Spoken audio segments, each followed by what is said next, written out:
the major contribution I've made to solidification is in fact the teaching, the coaching, and setting courses in 1992 for the solidification course, where more than 1,000 participants have been attending these lectures, and I've attended all the courses so far.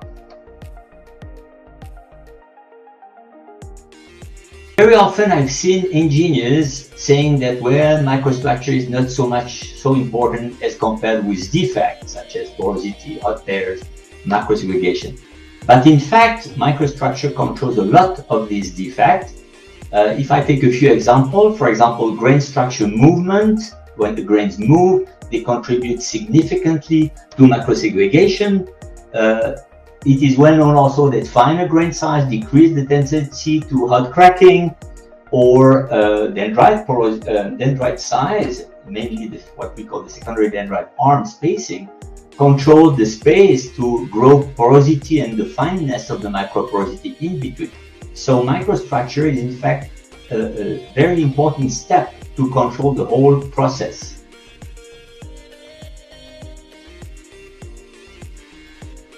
In fact, solidification needs to go through an in-depth knowledge of the phenomena that comes into a process. That means from the thermal condition that you can control outside, the heat transfer condition, are you cooling with water, with air, etc.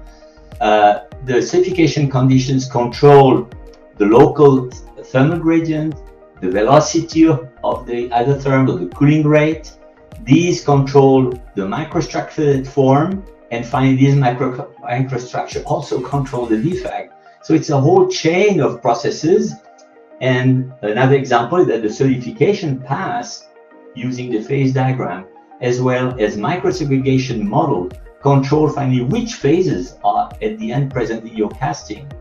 So I would say knowing this basic phenomena is very important for an engineer who wants to develop or improve a process, because if you don't know them, it's like if you make a hike in the dark or without a map, you don't know exactly where you go.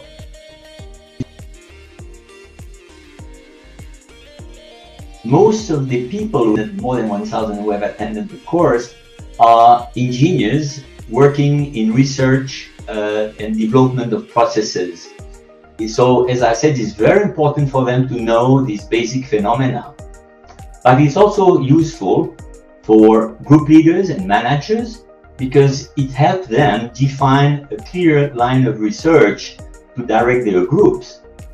And I would say that besides having lectures, exercises, and to practice some of the phenomena that are being taught in the course, it also gives to the participant this course a unique contact with the experienced teachers.